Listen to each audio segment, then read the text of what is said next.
नमस्कार साथियों, आप सभी का हमारे YouTube चैनल आरवी एंटरटेनमेंट में हार्दिक स्वागत है।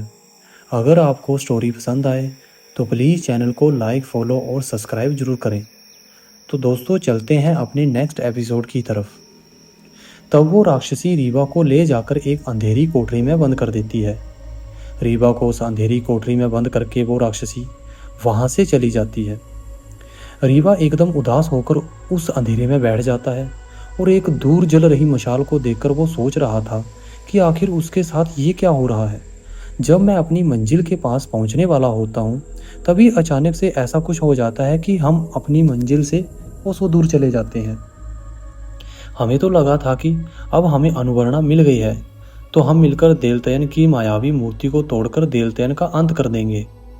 लेकिन अब तक हम जिसे अनुवर्णा समझ रहे थे, वही तो मायावी देलतयन निकली। अब तो उसने हमसे अदृश्य होने वाले फूल को भी छीन लिया है और अब हमारे साथ मंजीवान भी नहीं है। रीवा को कुछ भी समझ नहीं आ रहा कि अब वह क्या करे, क्योंकि अब सिर्फ एक दिन का समय ही बचा था अमावस्या की रात को आने में। और अगर उससे पहले रीवा अनुवर्णा और उस देलतयन की मायावी मूर्ति को नहीं ढूंढ पाया, तो वहां पर कैद सभी प्राणियों के साथ साथ रीवा का भी अंत निश्चित ही था। रीवा को उन्होंने जिस कोठरी में बंद किया था, वह कोठरी काफी बड़ी थी। रीवा वहीं पर चुपचाप एक कोने में बैठा था। तभी उसे यह एहसास हुआ कि इस कोठरी में उसके अलावा कोई और भी है।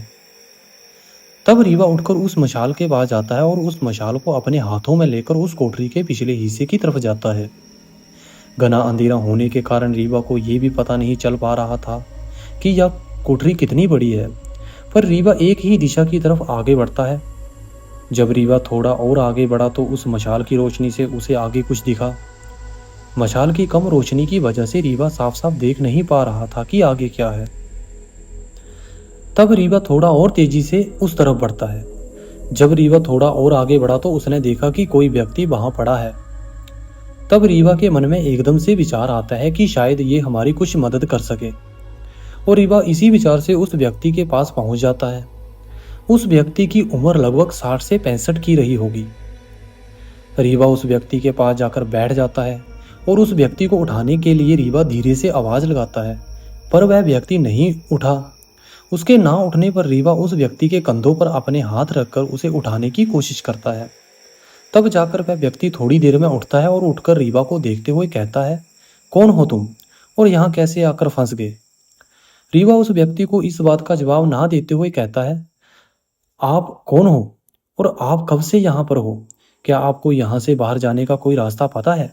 अगर पता है तो हमें जल्दी से बता दो, नहीं तो कल अगर मायावी देलतयन अपनी शक्तियों को दोबारा प्राप्त कर लिया तो वह हम सबको खत्म कर देगी। तब वह बुजुर्ग व्यक्ति रीवा को देखते हुए फिर से कहता है, पर तुम हो कौन और तुम्हें क्या लगता है कि तुम देलतयन को उसकी शक्तियां प्राप्त करने से रोक लोगे? वह व्यक्ति धीरे से कहता है, यहाँ से मृत्यु के बाद ही मुक्ति मिल सकती है। पर तभी रीवा उस व्यक्ति से कहता है, हाँ बाबा, हम उस देलतयन को रोक सकते हैं। अगर हम उसके द्वारा बनाई गई मूर्ति को तोड़ दे तो उसका अंत हो जाएगा और हम यहाँ से बाहर भी जा पाएंगे, पर उससे पहले हमें अनुवर्णा को ढूंढना होगा। रीवा के मुंह से जैसे ही अनुवर्णा का नाम निकला, उस व्यक्ति के मुरझाए हुए चेहरे पर एक अजीब सी खुशी की लहर दौड़ जाती है और वह रीवा से काफी तेज आवाज में पूछता है, अनुवर्णा? कौन अनुवर्णा? तब रीवा ने कहा, मायालोक की राजकुमारी अनुवर्णा। उस राक्षसी देलतयन ने अनुवर्णा के पिता को भी यहीं कहीं पर कैद करके रखे हुए हैं। अगर हमें वो मिल जाते हैं तो वो हमारी मदद जरूर करते। मैं और अनुवर्णा यहाँ पर उन्हें ही ढूंढने आए थे, पर उससे पहले ही हम उस मायावी देलतयन की माया में फंस गए। तभी उस व्यक्ति की नजर तलवार पर पड़ी जो रीवा के पास थी। उस तलवार को रीवा के पास देखकर वह व्यक्ति कहता है, यह तलवार तुम्हारे पास कैसे आई और तुम अनुवर्णा के बारे में इतना कैसे जानते हो? तब रीवा उस व्यक्ति से कहता है, यह तलवार ही तो है जिसकी वजह से हम यहाँ आकर फंस गए हैं। तब उस व्यक्ति ने फिर से रीवा से कहा, पर यह तलवार तुम्हें मिली कहाँ? तब रीवा ने कहा, यह तलवार हमें रहस्यमय जंगल की एक गुफा में मिली थी।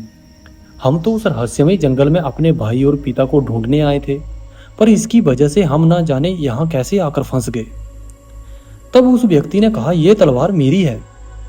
जैसे ही ये बात रीवा ने सुनी, तब रीवा ने कहा, क्या आप मायालोक के राजा दक्षा हैं और अनुवर्णा के पिताजी हैं?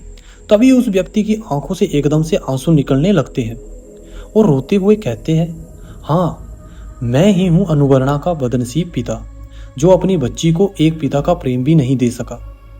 पर तभी रीवा ने कहा, यह भावुक होने का समय नहीं है, हमें जल्द से जल्द यहाँ से निकलना होगा, नहीं तो कल अमावस्या की रात है और देवतरन कल अनुवर्णा की बलि देकर अपनी शक्तियों को दोबारा प्राप्त करना चाहती है। तब अनुवर्णा के पिता दक्षा ने कहा, पर तुम्हें कैसे पता कि देवतयन का अंत कैसे होगा? तब रीवा ने कहा कि यह राज हमें देवतयन के पिताजी ने बताया था कि जब तक उसकी मूर्ति नहीं टूटेगी उसका अंत नहीं होगा। तब रीवा फिर से कहता है, अब हमारे पास ज्यादा समय नहीं बचा है, अगर आपको यहाँ से बाहर जाने का रास्ता पता है तो जल्दी यहाँ से चलो। तब अनुवर्णा के पिता ने रीवा से उसकी तलवार देने को कहा। तब रीवा वो तलवार उन्हें दे दी और जैसे ही वह तलवार दक्षा के हाथों में गई, उसमें एक दिव्य प्रकाश निकली, जिससे पूरी कोठरी में तेज प्रकाश फैल गया और फिर वह प्रकाश दक्षा के अंदर धीरे धीरे समाहित होने लगा। यह देखकर रीवा को बड़ा आश्चर्य हुआ।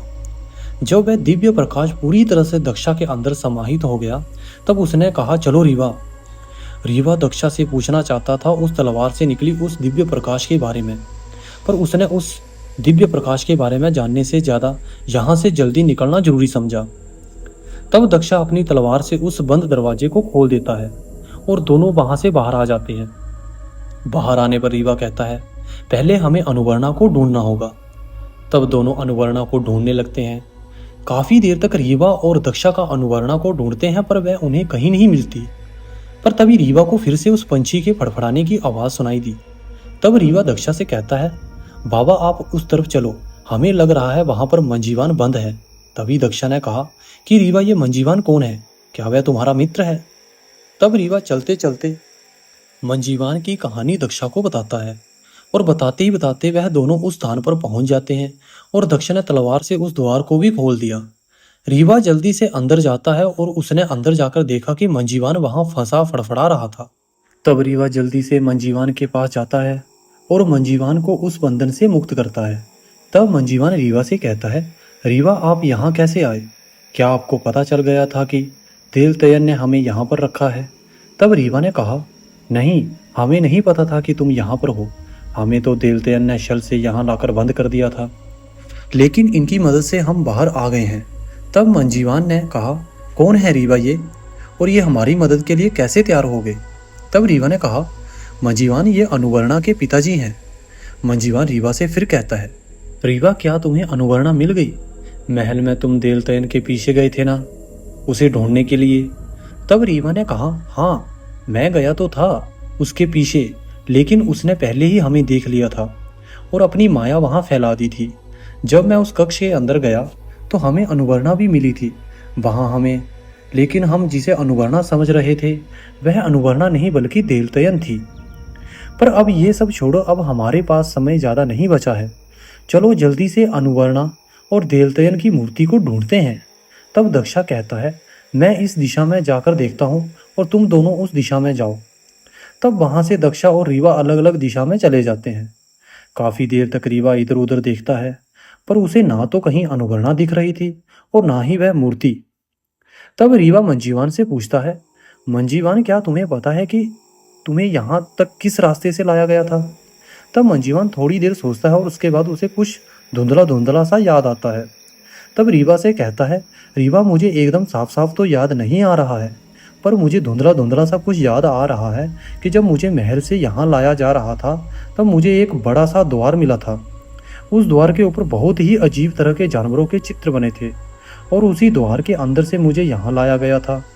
हाँ रीवा, एक बात और, जब वह राक्षसियाँ मुझे यहाँ ला रही थी तब उनमें से एक ने एक जगह को देखकर कहा था कि इस दिशा पर कड़ी नज़र रखना, कहीं वह फिर से भाग ना जाए।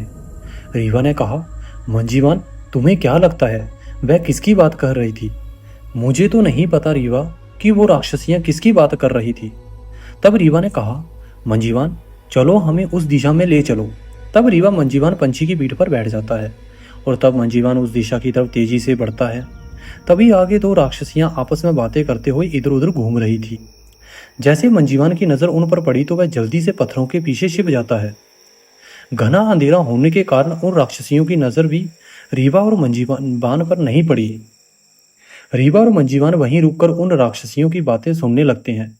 तब उनमें से एक ने कहा, बस आज का सूरज ढल जाए और आज अमावस्या के दूसरे पहर की बलि विधि पूरी हो जाए, तब हमारी मायावी रानी की शक्तियां वापस आ जाएंगी और फिर पूरे मायालोक पर देवतयन का ही आधिपत्य होगा। इतना कहते हुए दोनों जोर जोर से हंसने लगती हैं। तभी वहां पर एक राक्षसी और आती है और वह उन दोनों से कहती है, महारानी, देवतयन ने कहा है कि बस कुछ ही पलों में सूर्य अस्त होने वाला है और आज की रात हम सबकी शक्तियां भी बढ़ जाएंगी। तब वह सब वहां से बातें करते हुए दूसरी तरफ चली जाती हैं। तभी रीवा और मंजीवान मौका पाकर जल्दी से आगे बढ़ जाते हैं। तभी मंजीवान ने कहा, रीवा, वह वही जगह है। जब रीवा जल्दी से उस तरफ चलने को कहता है, वहां जाकर रीवा ने देखा कि एक अंधेरी जगह में एक मसाल जल रही है और उसी के पास कोई बैठा है। रीवा जल्दी से आगे बढ़कर देखता है तो वहां अनुवर्णा थी, जो चुपचाप आंखें बंद किए पड़ी थी। रीवा जल्दी से अनुवर्णा को उठाता है। अनुवर्णा रीवा को देखकर जोर जोर से रोने लगती है। रीवा उसे समझाते हुए कहता है, अनुवर्णा, आप रोइए मत, हमारे पास ज्यादा समय अब नहीं बचा है। आज अमावस्या की रात है और आज की रात को देवतयन तुम्हारी बलि देकर अपनी शक्तियों को वापस पाना चाहती है। हमें उसे आज रोकना होगा, नहीं तो वह यहाँ पर कैद सभी की बलि दे देगी। तब अनुवर्णा ने कहा, पर हम उसे रोक कैसे सकते हैं? तब रीवा उसे उस मूर्ति के बारे में सारी बात बताता है। तब अनुवर्णा ने कहा, हमें पता है देवतयन की मूर्ति कहाँ पर है। तब रीवा ने अनुवर्णा से कहा, फिर जल्दी से चलो वहां। तब रीवा और अनुवर्णा मंजीवान की पीठ पर बैठ जाते हैं और मंजीवान तब अनु की बताई हुई दिशा में तेजी से उड़ता है। पर जैसे जैसे अमावस्या की रात बढ़ रही थी, वहां का दृश्य और भी भयावह होता जा रहा था और अजीब सी डरावनी आवाज बार बार आ रही थी। चलते चलते अनुवर्णा की नजर रीवा की कमर पर पड़ी। तब उसने कहा, रीवा, आपकी तलवार कहाँ गई? तब रीवा ने अनुवर्णा को बताया कि आपके पिताजी हमें मिल गए हैं और अब वह तलवार उन्हीं के पास है। अनुवर्णा ये बात सुनकर बहुत खुश हो जाती है और वह जल्द से जल्द अपने पिताजी से मिलना चाहती थी, पर रीवा पहले उस मूर्ति तक पहुंचकर उसे नष्ट कर देना चाहता था। थोड़ी देर में वो सब उस स्थान पर पहुंच जाते हैं जहां पर देवतयन की मूर्ति रखी हुई थी। उधर अमावस्या के दूसरे पहर के शुरू होने में कुछ ही क्षण शेष बचे थे।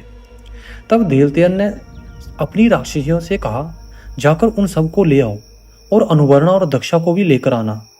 तब वो राक्षसी देवतयन का आदेश पाकर उन सबको लेने के लिए आती हैं, पर उन्हें ना तो वहां दक्षा मिले और ना ही अनुवर्णा। तब वह सब जल्दी से जाकर यह बात देवतयन को बताती है।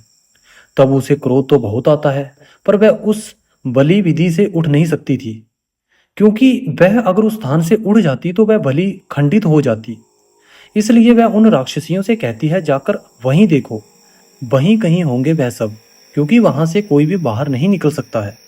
पर देवतयन इस बात से अनजान थी कि रीवा और अनुवर्णा उसकी मूर्ति तक पहुंच चुके हैं। इधर रीवा और अनुवर्णा मूर्ति के पास पहुंच जाते हैं। तब रीवा अनुवर्णा से कहता है, अनुवर्णा, ये मूर्ति जल्दी से तोड़ दो ताकि उस मायावी देवतयन का अंत शीघ्र हो जाए। पर जब अनुवर्णा उस मूर्ति को तोड़ने के लिए आगे बढ़ती है, तभी अचानक से उस मूर्ति के चारों तरफ अपने आप ही अग्नि जलने लगती है और जैसे ही अनुवर्णा ने अपने कदम पीछे लिए, वह अग्नि फिर से अपने आप ही बुझ गई। अनुवर्णा दोबारा से उस मूर्ति की तरफ बढ़ने ही वाली थी, तभी कुछ आवाज आई। तब रीवा ने कहा, शायद वह राक्षसी वापस आ गई है, पर तभी वह आवाज काफी तेज हो जाती है और वह राक्षसी कह रही थी कि दक्षा उस दिशा में है, जल्दी से उसे बंदी बना लो। अनुवर्णा अपने पिताजी का नाम सुनते ही वहां से उस आवाज की तरफ जाने लगती है, पर रीवा उसे रोकते हुए कहता है, अनुवर्णा, रुक जाओ, हम उनका सामना ऐसे नहीं कर सकते हैं। अगर ये मूर्ति टूट गई तो देवतयन के साथ साथ इन सभी राक्षसियों का अंत भी हो जाएगा और हम सब भी यहाँ से वापस जा सकेंगे। तब अनुवर्णा रुक जाती है और वह राक्षसी दक्षा को अपनी शक्तियों से बंदी बनाकर देवतयन के पास ले जाती है।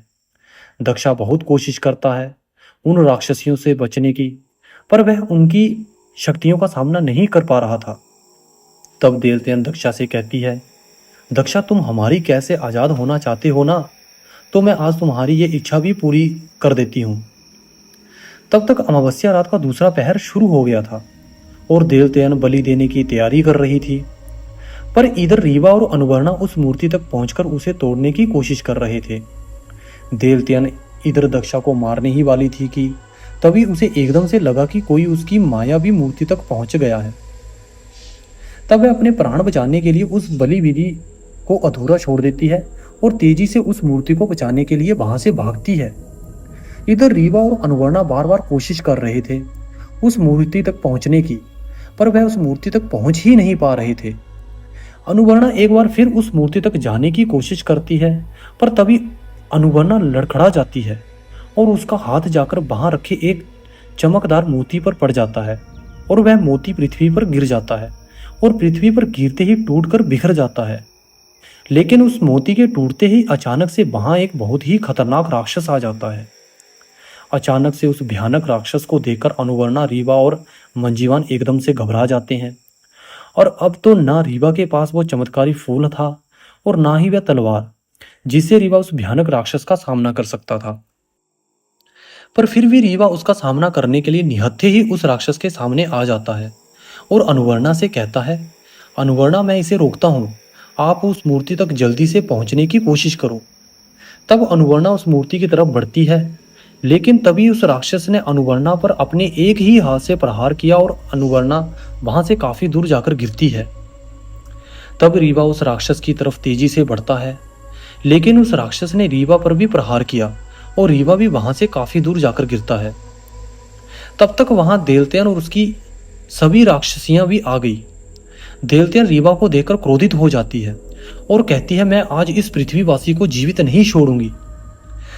तभी देवतेन अपने दोनों हाथों को घुमाते हुए और मन ही मन कुछ कहते हुए अपनी शक्ति का आह्वान करने लगती है। और जब वह अपनी उन शक्तियों का प्रहार रीवा पर करने ही वाली थी कि एक राक्षसी ने कहा, महारानी, अमावस्या का दूसरा पहर बीतने में बस कुछ ही पल बचे हैं और अगर आपने इस अमावस्या के दूसरे पहर के बीतने से पहले विधि पूरी नहीं की तो आपको आपकी शक्तियां दोबारा कभी नहीं प्राप्त हो पाएंगी। तब देवतेन एकदम से रुक जाती है और उन सबको वहां से पकड़कर उस महल के उस अग्निकुंड तक लेकर चलने को कहती है। तब रीवा एकदम परेशान हो जाता है और सोचता है, अगर अमावस्या का ये दूसरा पहर बीत गया और वह देवतेन की मूर्ति ना टूटी तो मैं कभी भी यहाँ से वापस नहीं जा पाऊंगा और ना ही उस जंगल में वापस जाकर अपने भाई पिताजी और ना ही अपने मित्र सम्राट को ढूंढ पाऊंगा। यह सोचते सोचते रीवा को बहुत तेज क्रोध आ जाता है और वह उसके बगल में रखे एक मोती जिससे काफी तेज नीला प्रकाश निकल रहा था उसे एकदम से उठाता है और जमीन पर पटक देता है।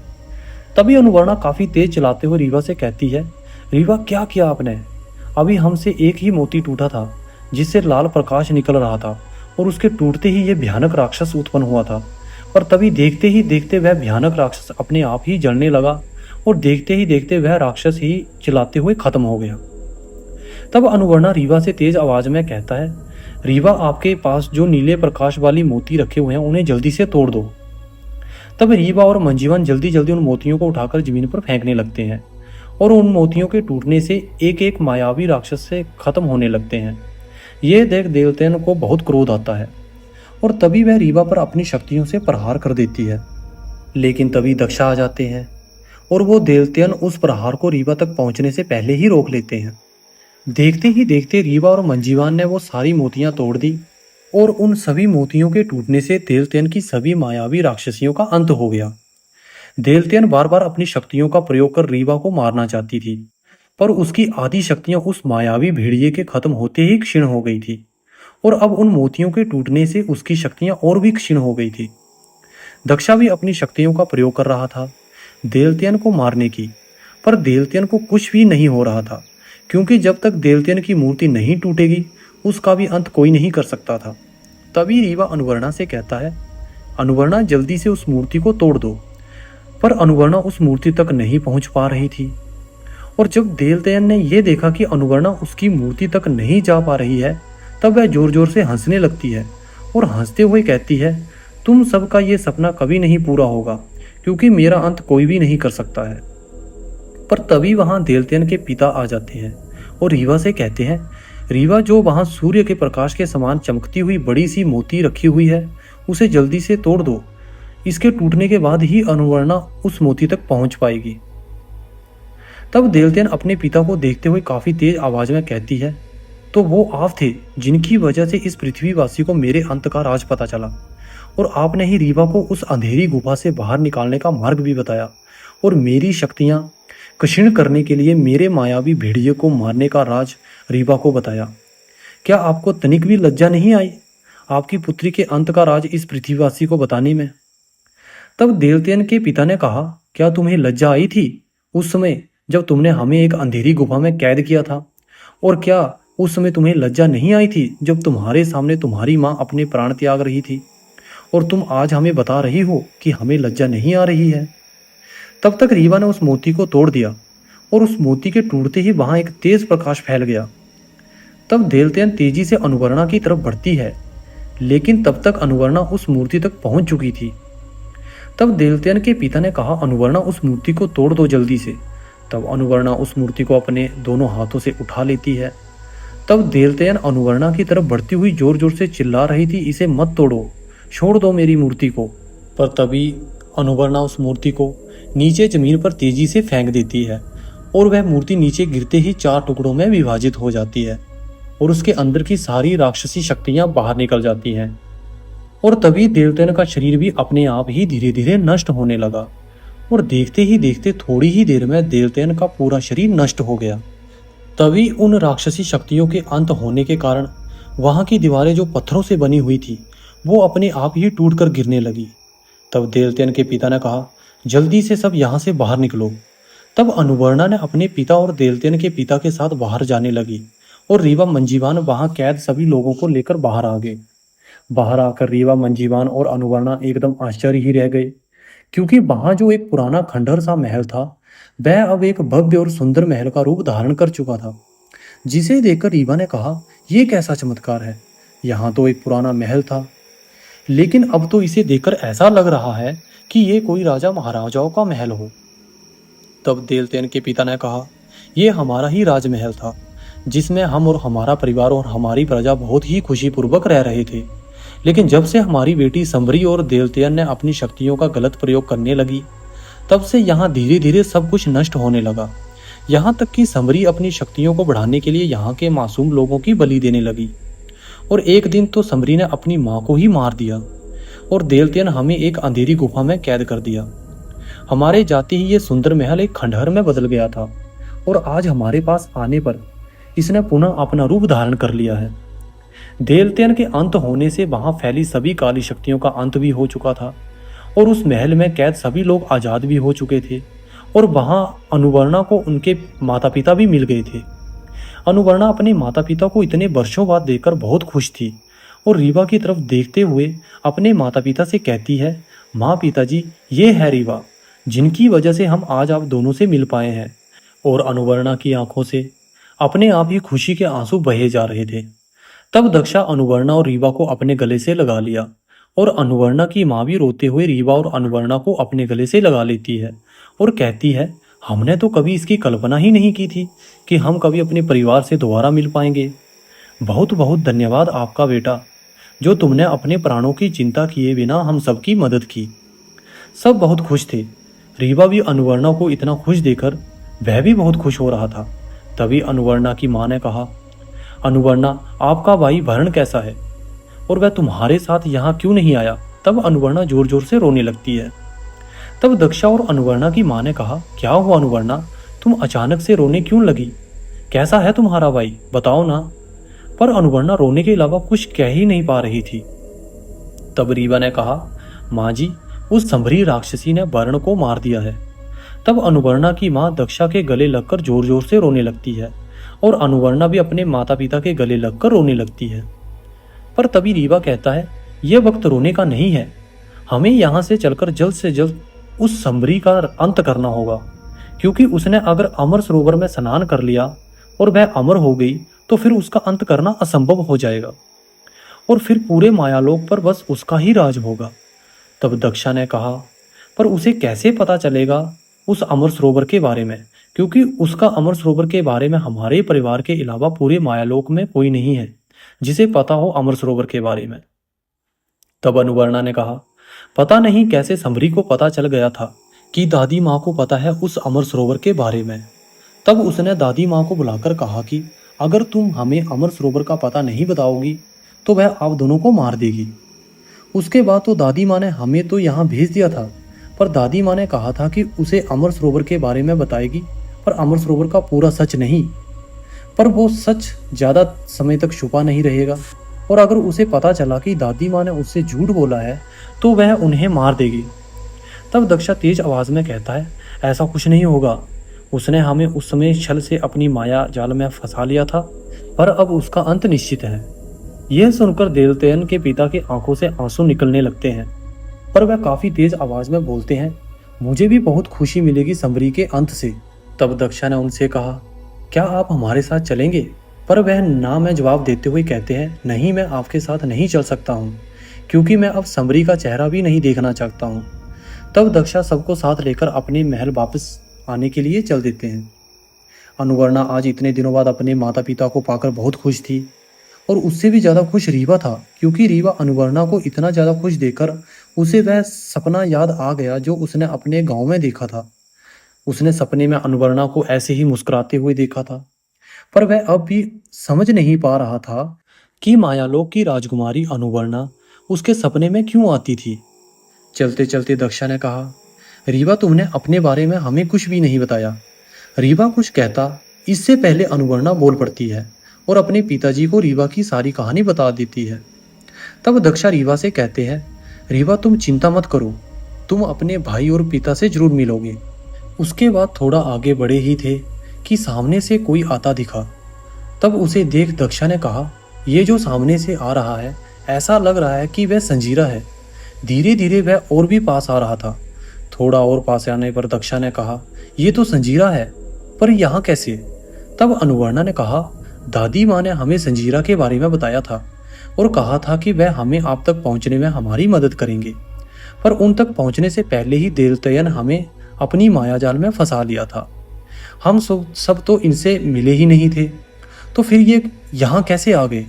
तब रीवा ने बताया कि कैसे मंजीवान संजीरा तक पहुंचकर उन्हें अपने साथ लाकर मुझे मेरी चेतना में वापस लाए थे, और वह हमारे साथ आपको देवतयन की कैद से छुड़ाने आ रहे थे। पर रास्ते में ही उस मायावी भेड़िए ने हमें अपनी माया जाल में फंसा लिया और हम वहां से अलग हो गए। तब तक संजीरा और भी पास आ गया, और संजीरा दक्षा के पास आकर उसे एकदम से अपने गले लगा लेता है और कहता है, दक्षा, आप ठीक तो हैं? तब दक्षा ने कहा, हाँ, मैं बिल्कुल ठीक हूँ, पर आप यहाँ कैसे? तब संजीरा ने कहा, हमें तो पहले पता ही नहीं था कि आप इस मायावी देवतयन की कैद में हैं। हमें तो इस मंजीवान पंछी ने आपके बारे में सब कुछ बताया था। हम तो रीवा और मंजीवान को लेकर यही आने वाले थे, पर उस जंगल में रीवा और मंजीवान हमसे अलग हो गए और हम उन्हें वहीं ढूंढते रह गए। पर जब वो वहाँ हमें नहीं मिले तो हमने अपनी शक्तियों के प्रयोग से देखा कि वह सब देवतयन की कैद में थे, इसलिए मैं यहीं आ रहा था। पर आप सबको यहाँ सकुशल देखकर बहुत अच्छा लग रहा है। तब दक्षा ने संजीरा से कहा, हम तो बिल्कुल ठीक हैं और देवतयन का अंत भी हो गया है, पर अब भी वह राक्षसी समरी जीवित है और अब भी मायालोक पर उसी का आधिपत्य है। हमें जल्द से जल्द उसका अंत करना होगा, नहीं तो अनर्थ हो जाएगा। तब संजीरा अपनी शक्तियों से सबको एक साथ लेकर मायालोक दक्षा के महल में पहुंचता है। वहां जाकर दक्षा ने देखा कि उसका महल, जो पहले कभी अपनी सुंदरता से सबका मन मोह लेता था, वह आज एक डरावना महल लग रहा है। और वहां के बाग बगीचे, जिसमें कभी सुंदर फूल खिला करते थे और उन फूलों के भी छोटे छोटे बच्चों को खेलता मुस्कुराता देख अपने आप ही मन प्रसन्न हो जाता था, वो सब आज वीरान पड़े हैं। दक्षा को महल के हर एक दिशा को देखकर उसे उसका बीता हुआ कल याद आने लगता है। तभी एकदम से दक्षा तेजी से बढ़ता है और कहने लगा, अरे, मेरा वर्ण आ गया, मेरा बेटा जीवित है। दक्षा दौड़कर उसे अपने गले से लगाना चाहता था, पर जैसे ही दक्षा अपने बेटे को गले लगाना चाहा, वह अचानक से गायब हो गया। तब एकदम उदास होकर वहीं पर बैठ जाता है।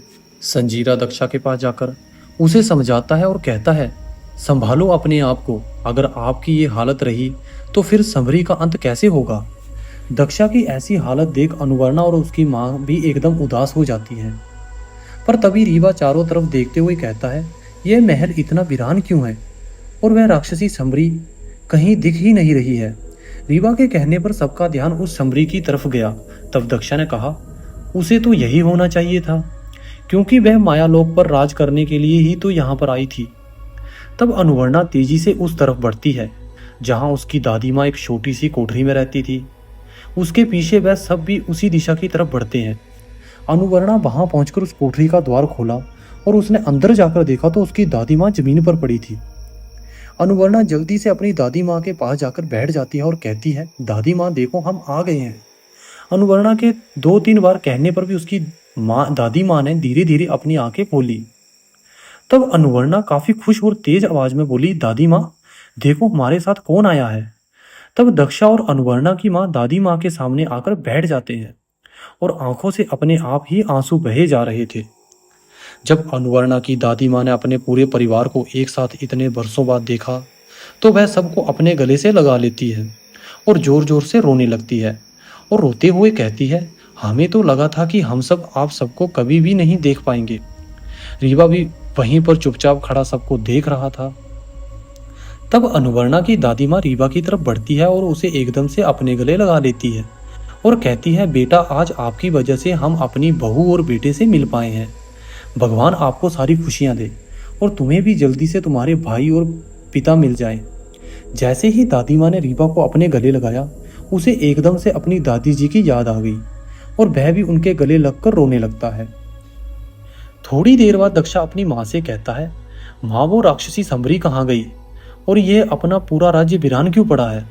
तब दादी माँ ने कहा, शमरी तो गई है अमर सरोवर में स्नान करने अमर बनने के लिए और उसने यहाँ के बहुत से लोगों को तो अपनी शक्तियों से राक्षस बना दिया है और कुछ को अपनी शक्तियों को बढ़ाने के लिए उनकी बलि दे दी है और कुछ अभी भी उसकी कैद में तड़प रहे हैं। तब दक्षा ने कहा, माँ आपने उस राक्षसी को अमर सरोवर के बारे में बताया ही क्यों? क्या आप नहीं जानती? अगर वह राक्षसी अमर हो गई तो वह सब कुछ नष्ट कर देगी। हाँ मुझे पता है कि वह अमर होने के बाद पूरे मायालोक को अपने अधीन कर लेगी, इसलिए तो मैंने उसे अमर सरोवर का पूरा सच बताया ही नहीं। वह अमर सरोवर में स्नान करेगी जरूर पर वह अमर नहीं होगी। और दादी माँ ने दक्षा से कहा, बेटा मैं एक बार फिर से मायालोक को पहले जैसा हंसता खेलना देखना चाहती हूँ। तब संजीरा जाकर वहां कैद सभी लोगों को आजाद करते हैं। वहां के सभी लोग अपने राजा दक्षा को देखकर बहुत खुश हो जाते हैं और वह सब दक्षा से प्रार्थना करते हैं कि उस राक्षसी शमरी का अंत जल्द से जल्द कर दे ताकि मायालोक के सभी प्राणी दोबारा से खुशीपूर्वक अपना अपना जीवन बिता सके। एक बार फिर पूरा मायालोक पहले जैसा हो गया पर शमरी अब भी इन सब बातों से अनजान थी। शमरी अमर सरोवर के पास पहुंचकर सही तिथि का इंतजार कर रही थी कि जल्दी से वह तिथि आए और वह अमर सरोवर में स्नान करे और अमर हो जाए। एक दिन वह तिथि आई और वह शमरी राक्षसी अमर सरोवर में स्नान करके जब वह मायालोक वापस लौटी तब उसने देखा कि बागों में बच्चे खेल रहे हैं और यहाँ के सब लोग खुशीपूर्वक अपने अपने कार्य कर रहे हैं जो कभी उसे देखकर ही खूब खाते थे कि उसके सामने आने से डरते थे और आज ये उसे देखकर अनदेखा कर रहे थे। ये सब देखकर बड़ा आश्चर्य होता है। तब वह तेजी से महल की तरफ बढ़ती है। महल का भी दृश्य उसे पूरा बदला हुआ दिखा। वह समझ ही नहीं पा रही थी कि ये सब हुआ कैसे और ये सब कर कौन सकता है। तभी उसकी नजर अनुवर्णा की माँ पर पड़ी। वह उन्हें उस महल में देखकर एकदम चौंक जाती है और वह सोचने लगती है, यहाँ कैसे आ गई?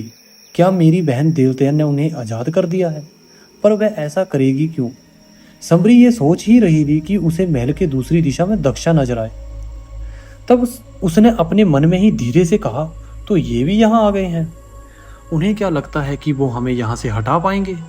और फिर वह कहती है, उस बार तो मैंने उन्हें जीवित छोड़ दिया था पर इस बार ये गलती नहीं करूंगी। समरी ये सब इसलिए सोच रही थी क्योंकि उसे लग रहा था कि वह अब तो अमर है और उसका अंत कोई भी नहीं कर सकता है और दक्षा भी नहीं। तब वह दक्षा के सामने जाकर जोर जोर से हंसने लगती है और दक्षा से कहती है, तो आप आ ही गए हमारे हाथों मरने के लिए।